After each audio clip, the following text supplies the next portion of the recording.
अस्सलाम वालेकुम नाज़रीन, मैं हूं आपका होस्ट मजहर सुल्तान। नाज़रीन, पेट साफ ना होना ये एक आम सा मसला है। क्या आपको भी कभी कब्ज रहती है? ये वो चीजें हैं जो कि हम रोजमर्रा जिंदगी में फेस करते हैं। आज हम आपको कब्ज के बारे में प्रोफेसर हकीम साहब के साथ मुलाकात करवाने लाए हैं, जिनका इस शोबे के अंदर 40 साल का तजर्बा है और इनके सैकड़ों के हिसाब से स्टूडेंट पूरे पाकिस्तान में हैं। तो आइए आपको मिलवाते हैं प्रोफेसर हकीम ताज महमूद साहब से। अस्सलाम वालेकुम। वालेकुम अस्सलाम। आप अपने बारे में थोड़ा सा इंट्रोडक्शन कराइए। बिस्मिल्लाहिर्रहमानिर्रहीम। मुझे इस तिब से वाबस्ता तकरीबन 40 साल हो गए। मैं हमेत सलाम तिबिया कॉलेज के साथ वाबस्ता रहा हूँ। वहाँ पे एज ए प्रोफेसर मैंने जो है हुक्मा को पढ़ाया है। तकरीबन 22 साल मेरी खिदमात रही हैं। हमेत सलाम तिबिया कॉलेज के साथ ही हमेत सलाम यूनानी शिफा खाना है, उसमें भी मैं जो है ना तकरीबन 14 साल जो है वो वहाँ पे इंचार्ज तबीब रहा हूँ। वो ऐसी जगह है जहाँ पे गुरुद्वारा से और दूसरे शहरों से सैकड़ों की तादाद में डेली जो है वहाँ पे चेकअप के लिए आते हैं। तो वहाँ मैंने जो है डेली तकरीबन 100-150 मेरे मरीज़ जो है वो देखता रहा हूँ। पाकिस्तान के अंदर मुख्तलिफ शहरों में या बैरून मुल्क हज़ारों की तादाद में मेरे शागिर्द हैं जो कि तिब से वाबस्ता हैं और काम कर रहे हैं। हकीम साहब, कब्ज क्या होती है, इसकी अलामात क्या हैं? इस टाइम दुनिया भर में जो है तकरीबन 25% लोग जो है कब्ज़ का शिकार रहते हैं। यानी हर तीसरा चौथा या पांचवा बंदा जो है उसको कब्ज़ के मराहिल से गुजरना पड़ता है। तो चनाचे कब्ज़ को हम पहले देखते हैं कब्ज़ है क्या, इसकी डेफिनेशन करना बड़ा ज़रूरी है कि बाज़ लोग जो है कब्ज़ नहीं होती और उसको जो है वो कब्ज़ समझ लेते हैं। अगर बंदे को जो है 24 घंटों में खुल के पाखाना ना आए, जोर लगा के आए या जो है उससे ज़्यादा टाइम गुजर जाए, उसको हम कब्ज़ कहते हैं। और बाज़ लोगों को जो है वो 24 घंटे बाद पखाना आ तो जाता है लेकिन सख्त होता है, जोर लगाना पड़ता है, जैसे बकरी की मिंगनियाँ होती हैं उस तरह से पखाना आता है। और बाज़ को इससे भी ज़्यादा 2 दिन 3 दिन 4 दिन, और बाज़ ऐसे पेशेंट देखे जिनको हफ्ता हफ्ता जो है मोशन नहीं आता और वो इस मसाइल का जो है वो शिकार होते हैं। तो चनाचे कब्ज़ जो है वो ये है कि जिसमें 24 आवर्स से लेट हो जाए और खुल के पखाना ना आए और ज़ोर लगा के करना पड़े, तो इसको हम कब्ज़ कहते हैं। कब्ज की वजूहात क्या होती हैं वो भी बताइएगा। बाहर से खाना पीना, ऑयल तली चीज़ें, फास्ट फूड, बेकरी आइटम्स वगैरह, उनका ज़्यादा इस्तेमाल है, तो ये एक बड़ी वजह बनती है कब्ज़ की। फास्ट फूड है या बेकरी आइटम्स हैं, उनके अंदर फाइबर ना होने के बराबर होता है और कब्ज़ को दूर करने के लिए फ़ाइबर बहुत ज़रूरी है। घरों में भी जो है वो बाज़ खाने जो है ऐसे ही ऑयली तली चीज़ें होती हैं और वो भी जो है कब्ज़ का बायस बनते हैं।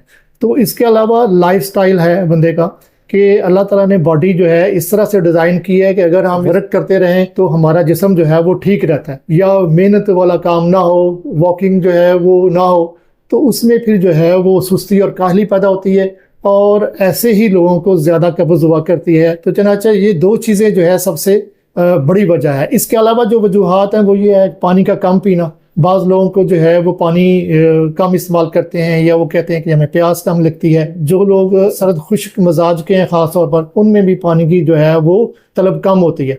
तो चनाचे पानी जो है उसका कम पीना भी कब्ज़ का जो है वो बायस बनता है। इसके अलावा जिस्म के अंदर खून की कमी, क्योंकि हमारे ऑर्गन को जो है वो ब्लड चाहिए होता है अपना काम करने के लिए। खून की कमी हो जाती है किसी वजह से, तो हमारे ऑर्गन्स को जो है ब्लड की सप्लाई कम हो जाती है, वो अपना वर्क पूरी तरह नहीं कर पाते, जिससे जो है हमारे आंतों और मैदे का जो फेल है वो भी फिर मुतासर होता है, जिससे कब्ज़ होती है। बाज़ लोग ऐसे हैं जो कि सर्द खुश्क चीज़ों को ज़्यादा इस्तेमाल करते हैं और सर्द खुश्क चीज़ें जो हैं वो मैदे के अंदर भी सर्दी और खुश्की पैदा कर देती हैं, जिससे हमारे मस्कुलर टिश्यूज़ जो हैं उनमें स्केड हो जाता है, यानी सोजिश पैदा हो जाती है। जब इनमें सोजिश पैदा होती है तो फिर उससे कब्ज़ जो है वो हो जाती है और फिर उससे आगे मसले भी बनते हैं, जैसे पहले कब्ज़ हुई, उसके बाद बवासीर होगी और देगर प्रॉब्लम्स जो है वो आनी शुरू हो जाती हैं। फौरी ऑर्डर करें, फौरी वो फूड आता है, डिलीवर हो जाता है और वो उससे खा ले, तो क्या ये भी कब्ज पैदा करते हैं ये फास्ट फूड वगैरह? जी बिल्कुल, क्योंकि जो फास्ट फूड है देखें कि उसके अंदर मैदा है ज़्यादा।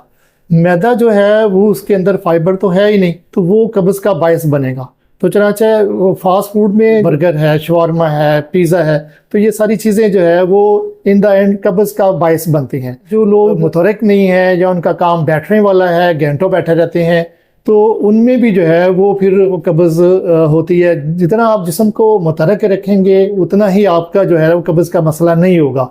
और जिनका बैठने वाला काम है उन्हें चाहिए कि जी फिर वो जो है वो कम से कम सुबह में वॉक करें और शाम में वॉक करें, तो फिर भी जो है कब्ज से वो बचे रहते हैं। लेकिन अगर कब्ज का इलाज ना करवाए तो फिर उससे कौन सी बीमारी लाहक हो सकती है जो कि हमारी पूरी बॉडी को अफेक्ट करे? जिन लोगों को एक मुस्तकिल कब्ज रहती है, एक तो मोटापे का शिकार हो जाते हैं।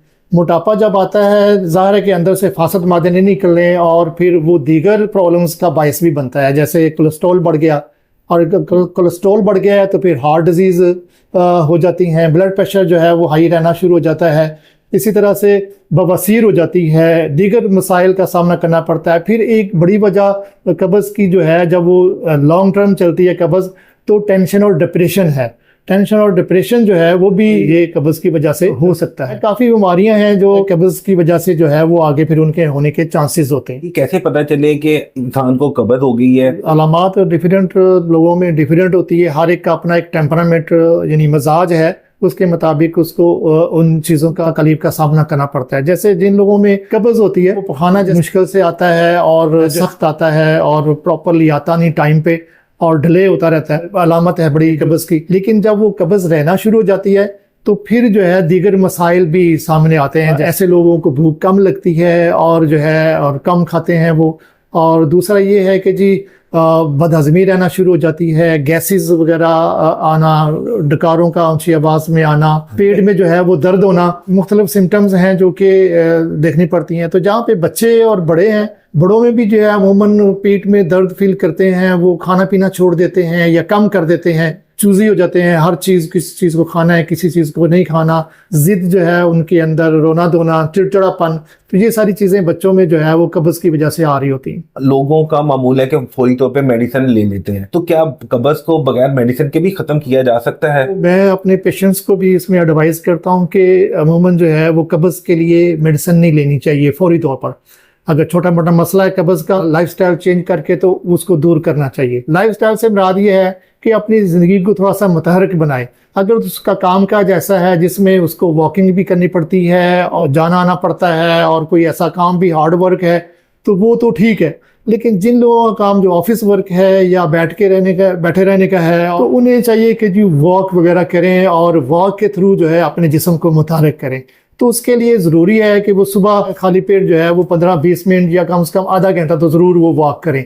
तेज़ कदमों से करें, कुछ आहिस्ता कदमों से करें। फिर इसके साथ एक्सरसाइज है, वो एक्सरसाइज को जो है वो रोज़ाना का मामूल बनाएं और जो है सुबह शाम में जो है वो करें। रात में खाने के बाद भी हल्की फुल्की जो वॉक है उन्हें बहुत फ़ायदा कर सकती है। दूसरा, अपने खाने पीने को चेंज करना है, जैसे बाहर की ऑयली तली चीज़ों को कम से कम इस्तेमाल किया जाए, घर का खाना खाया जाए, उसमें जो है वो ज़्यादातर वेजिटेबल्स का इस्तेमाल किया जाए, फ्रूट्स का इस्तेमाल किया जाए। सब्जियां और फ्रूट्स ज़्यादा आपके लाइफ में आएंगे तो उससे आपको फाइबर काफ़ी मिकदार में मिलेगा और उससे आहिस्ता आहिस्ता जो है वो कब्ज़ आपकी दूर होना शुरू हो जाएगी। इसी तरह से पानी का एक मुनासिब इस्तेमाल कर बड़ा ज़रूरी है, और जिन लोगों को प्यास नहीं लगती पानी उन्हें फिर भी पीना चाहिए। और जैसे आजकल का मौसम है उसमें 6 से 8 गिलास पानी पीना तो बहुत ज़रूरी है। तो जिनका मजाज थोड़ा बलगमी है वो थोड़ा कम ले सकते हैं, जिनका सफरावी मजाज है वो इससे थोड़ा सा ज़्यादा भी 8-10 गिलास तक भी वो ले सकते हैं। तो ये ज़रूरी है। और ये पानी भी जो है वो इसकी कमी कब्ज़ का बायस बनती है। अगर प्रॉपरली पानी जो है लिया जाए और ख़ास तौर पर नीम गर्म पानी का इस्तेमाल किया जाए। बाज़ लोग बहुत ठंडा पानी इस्तेमाल करते हैं, वो भी जो है कब्ज़ का बायस बनता है। नीम गर्म पानी नहीं पी सकते तो कम से कम ताज़ा पानी का जो है वो इस्तेमाल किया जाए और बाहर से खाना कम खाया जाए और घर का खाना और उसमें वेजिटेबल्स को ज़्यादा रखा जाए। गोश्त भी लेना है, उसमें शोरबा टाइप लें सब्ज़ी डाल के। भुना हुआ गोश्त, तला हुआ गोश्त जो है या प्रोटीन की मिकदार ज़्यादा, ये भी जो है वो कब्ज़ का बायस बनती है। तो चनाचे अपने खाने पीने को एक मतवाज़न ग़िज़ा के हिसाब से रखें, यानी उसमें सारी चीज़ें हों, प्रोटीन भी हो, उसमें वेजिटेबल्स भी हों, कार्बोहाइड्रेट्स भी हों और कुछ फैट्स भी हों।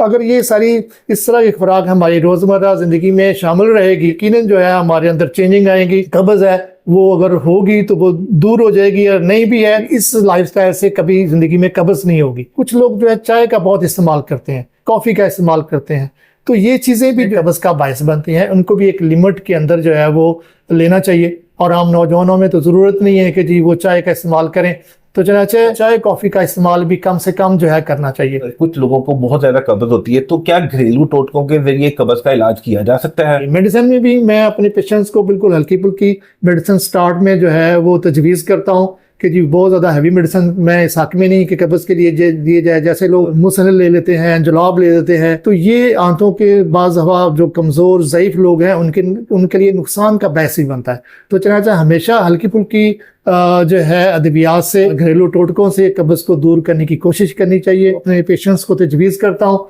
उसमें यह है कि आप कहवा का इस्तेमाल करें। कहवा में जो है आप पुदीना जो है उसके 8-10 पत्ते हों, फिर उसमें जो है वो ये अदरक जो है ये कोई 1/2 इंच का टुकड़ा उसमें ले लें, और उसमें सौंफ 1 चमची हो, और जो है ज़ीरा सफ़ेद जो है वो 1 छोटी चमची चाय वाली हो, अजवाइन जो है वो 1/2 टीस्पून हो। तो चनाचा इनको जो है 1 गिलास पानी में जो है वो पकाएं, 1 कप रह जाए तो उसको पुन के फिर जो शुगर पेशेंट नहीं है वो इसको किसी गुड़ या शक्कर से मीठा करके जो है इसको सुबह शाम या सुबह दोपहर शाम इस्तेमाल कर सकते हैं। और ये ऐसी चीज़ें हैं जिनका कोई साइड इफ़ेक्ट नहीं है, और इनका चंद दिनों का इस्तेमाल ही जो है वो पेट को साफ करने लग जाता है। तो चनाचा जिनके ज़्यादा कब्ज़ है उसमें सना मक्की के जो है कोई 10-12 पत्ते साथ ऐड कर लें, और वो जो है इस तरह से कहवा बना के उनको सुबह शाम लें, वो कब्ज़ जो है ठीक हो जाएगी। और ये ऐसी जो है बेज़रर चीज़ है कि इसमें ख़वातीन, बच्चे या बूढ़े अफराद भी इसको इजीली जो है वो ले सकते हैं, और इसका कोई हर्बल चीज़ें हैं, कोई साइड इफ़ेक्ट नहीं है। मैं अपने पेशेंट को बताता होता हूँ कि बड़ा बेहतरीन है और बिल्कुल जो है बेज़रर चीज़ है। गुलकंद जो है वो उसको लेके, यानी जैसे 100 ग्राम गुलकंद है और उसके अंदर जो है वो 100 ml जो बादाम को मिक्स कर लिया जाए, और इनको अच्छी तरह मिक्स करके एक जो है टेबल स्पून जो है रात सोते टाइम जो है नीम गर्म दूध से लिया जाए। ये ऐसी चीज़ है जो कब्ज़ को भी दूर करेगी और उनके अंदर जिस्मानी जो खुश्की है उसको भी आस्ता आस्ता जो है वो दूर कर देगी, और फिर उनको जो है इसके लेने की ज़रूरत नहीं रहेगी। तो बाज़ लोगों को इशू है जिसको मैं बता देता हूँ तो वो उसको इस्तेमाल करें तो वो भी उनको भी जो है वो सफिशेंट रहेगा और उनकी कब्ज़ दूर हो जाएगी। उसमें भी आम चीज़ें हैं जैसे अजवाइन है, सुर्ख तरामीरा, इसी तरह से जंजबील है, पुदीना जंगली है और अजवाइन देसी है। तो ये जो है 4 चीज़ों का बराबर वज़न ले लें और जो है इसको पीस लें, और ये आम घरेलू ग्राइंडर में भी जो है वो पिस जाती हैं चीज़ें। तो 1 चमची जो है वो सुबह शाम जो है नीम गर्म पानी से इनको जो है वो लिया जा सकता है। ज़्यादा भी कब्ज़ होगी ये चंद दिनों में जो है आसा आसा ये जो है मुश्किल कब्ज़ को जो है वो दूर कर देगी, और मोशन जो है प्रॉपर जो है वो आना शुरू हो जाएगा। जो चीज़ें आपने बताई हैं वो आम पब्लिक को आम शॉप से नहीं मिलती, तो वो चीज़ें कहाँ से खरीदे? क्या वो रॉ मटेरियल खरीदे या वहाँ से पिसी हुई चीज़ें खरीदे? वैसे तो ज़्यादातर वो आम चीज़ें हैं जो कि घर में भी दस्तयाब हैं, जैसे जो है वो पुदीने के पत्ते हैं, सौंफ है, ज़ीरा सफ़ेद है। तो उनका सबसे बेस्ट यही तरीका है घर में उनको जो है वो तैयार किया जाए। बाहर से आप पिसी हुई लेंगे तो वो उसके अंदर बाज़ दफ़ा तिनकी होती हैं, बाज़ दफ़ा पत्थर भी होते हैं, तो वो उसी तरह ही सारी चीज़ों को पीस देते हैं जो कि नुकसानदेह। तो इसलिए ये आम छोटी छोटी चीज़ें कुछ घर में मिल जाएंगी। अगर कोई चीज़ नहीं मिलती तो अपने करीबी पंसार स्टोर से आपको जो है वो मिल जाएंगी, और उनको ला के साफ करके पीस के तो उनको आप नुस्खा आराम से बना सकते आप अपना कॉन्टैक्ट नंबर तो बता दीजिएगा। 03334245 नाज़रीन, जैसा कि कीम साहब ने हमें कब्ज़ के बारे में पूरी डिटेल से बताया, और ये भी बताया कि अगर आप कब्ज़ का इलाज नहीं करवाते तो इससे आप मुस्तकबिल में कौन सी बीमारियां लाहक हो सकती है। तो लिहाजा हमें कब्ज़ को सीरियस लेकर इसका इलाज करना चाहिए ताकि ये बीमारी हमेशा के लिए ख़त्म हो जाए। नाज़रीन, आपको हमारी ये वीडियो कैसी लगी? आप अपना फीडबैक ज़रूर दीजिएगा। अपने होस्ट मजहर सुल्तान को दीजिएगा इजाज़त। अल्लाह निगहबान। मुस्तकिल ऐसी मालूमाती वीडियोस को देखने के लिए हमारा चैनल सब्सक्राइब करें